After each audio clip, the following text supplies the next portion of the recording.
Resident Evil 2 has long been recognized as one of the greatest survival horror games ever made. Ever since its original release back in 1998, many of us have likely been captivated by the fall of Raccoon City at one point or another. With iconic characters, villains, and settings, RE2 has mostly stood the test of time, not only on its own merits as a horror game, but as one of the most iconic and beloved entries in the Resident Evil saga.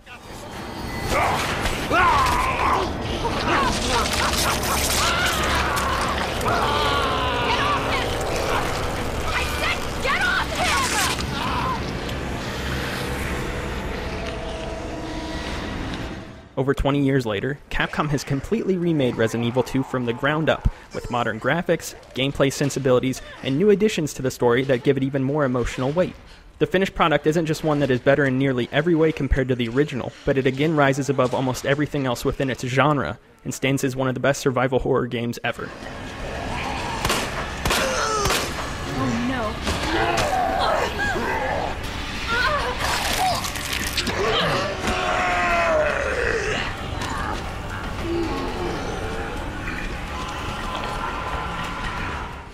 While there are a lot of changes that come with Resident Evil 2, the game's formula is largely the same as it ever was back in '98. You find yourself in the shoes of either Leon Kennedy, a rookie cop traveling to Raccoon City for his first day on the job, or Claire Redfield, a college student who is in search of her brother, Chris. Both characters follow somewhat different storylines, which when put together give you the full context of what has transpired within Raccoon City and just how zombies wound up taking over its streets. The story in Resident Evil 2 is, for the most part, identical to what it has always been, but for this remake, Capcom opted to add a few more scenes and locations to the narrative to further enhance it. The old Resident Evil games, while beloved, have always been somewhat hokey in their presentation. From the dumb quotes like Jill Sandwich and the Master of Unlocking, old school RE has always been synonymous with campiness just as much as it has been with jump scares.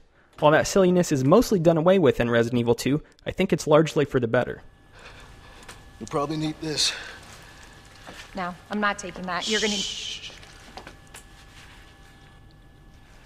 And be careful. If you see one of those things, no matter who they were, you can't hesitate. Take them out if you can. Or you run.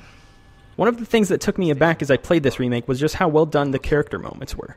You really feel empathy for a variety of different personalities that you come across in the game, which is something I didn't expect as somebody who already knows the tale this game is telling front to back. The modern cinematic style presentation is one of the main reasons behind this added sense of character weight, but the performances I also found to be quite good. On the technical front, I was also just blown away by the detail put into Resident Evil 2. While there have been some other games over the past few years that we have seen ground-up remakes for, none of them have had the same minute attention to detail that every single aspect of Resident Evil 2 boasted. From the swaying of individual strands of Leon's hair as he walks, to the haunting corridors of the Raccoon City Police Department. Everything in RE2 has been crafted with such care not only to appropriately emulate the original game, but to also just stand out amongst the crowd in today's AAA gaming space. And it can also probably go without saying, but hey, Resident Evil 2 looks pretty incredible. Not only was it a joy for my eyes to play on a PS4 Pro, but the lighting specifically I found to be phenomenal. While it's one thing to have a pretty looking video game, I think the visuals of Resident Evil 2 significantly impact the horror and scares that the title offers to a high degree. This new RE engine that has been used in both Resident Evil 7 and here is really something to behold. Hold on! Give me your other hand!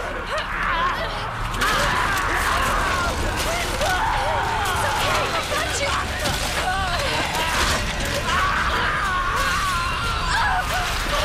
Oh my god!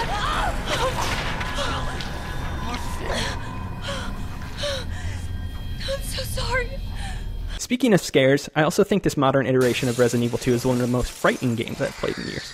Sound design plays a large role in why Resident Evil 2's scary moments are as good as they are. Having a licker pounce on you from the shadows above, or quickly turning a corner all of a sudden to be tackled by a zombie, is just as stressful in 2019 as it was when those zombie dogs first jumped through those windows back in 1996. Both Claire and Leon control extremely well in Resident Evil 2, and they each have a unique kit of weapons and gadgets at their disposal in each playthrough. Puzzles are also present in a big way, as they should be, and make for a lot of fun while also not being overly difficult to the point that you ever get stuck too often. I think what I appreciate the most about Resident Evil 2 and its switch to third person is that even though it's taken on this perspective, it hasn't become akin to shooters like that of Resident Evil 4, 5, or 6. You'll find that zombies, lickers, and any other variety of monsters you come across are pretty hard to kill for the most part, just like it used to be in the original games. I imagine many Resident Evil novices will try to mow down everything in their path much as you would in a game like RE4, but RE2 isn't meant to be played this way. Resident Evil 2 emphasizes the survival aspects first and foremost, with the ability to shoot zombies and such only serving your ability to stay alive. When I first saw the switch to perspective upon Resident Evil 2's reveal last year, I was somewhat concerned that Capcom would make this remake far too focused on blowing everything away. It turns out that the third-person switch was merely just that, a shift in perspective. Resident Evil 2's end product feels like a perfect marriage between the original game and Resident Evil 4 because of this.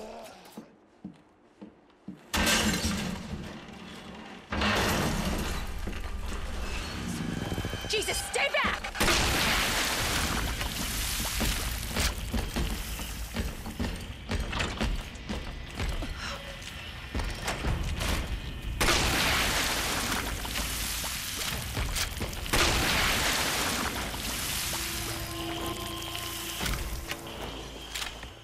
I've been mainly positive on Resident Evil 2 so far, and I do think it's one of the best survival horror games of this past decade or so. That said, there's still one rather large issue dealing with the game's structure that I have almost always had a problem with in the original, and it's still present here in the remake as well. Once you complete your initial playthrough with either Leon or Claire, you'll then have the option to do a second run with the opposite character to see how their own plotline played out. While this has long been a Resident Evil staple in many ways, it's the execution that bothers me and is something I hope Capcom would change a bit for this remake. For starters, many of the puzzles that you do in your first run of the game will nearly be identical in your second run. For example, both playthroughs require you at one point to collect 3 medallions, collect electrical circuit parts for a circuit board, and so on. While the narrative beats introducing you to each of these puzzles vary, they still end up being nearly identical. Both Leon and Claire's stories feel less like individual routes that each character traversed down, and instead just rehashes of the game you've already played. My first run with Leon felt unique and novel, but in my follow-up route with Claire, things felt pretty derivative, as I was just tasked with essentially doing the same objectives as before. There's not enough difference between each route. This is 73 Birdie. The rescue heading east. The river's down at RPD. Minutes. I repeat.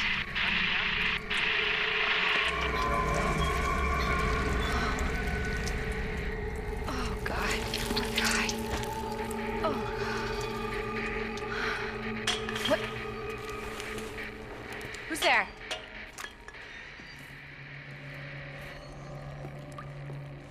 These issues aside, Resident Evil 2 has a vast amount of replayability because of the different runs at your disposal.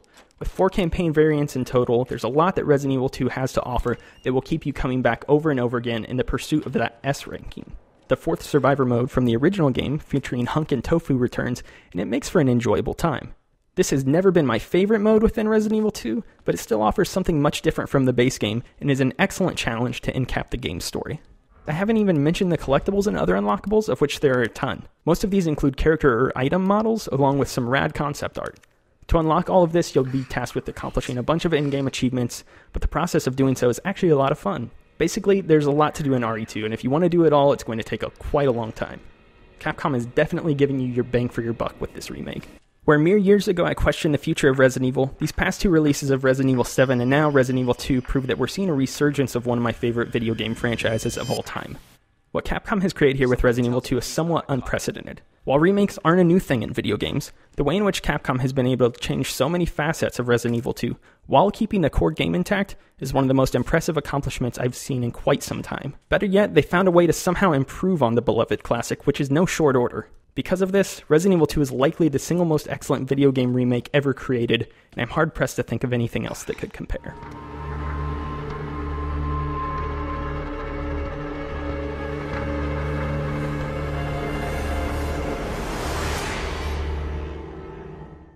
For more reviews, previews, and news, be sure to check out DualShockers.com and subscribe to our channel below.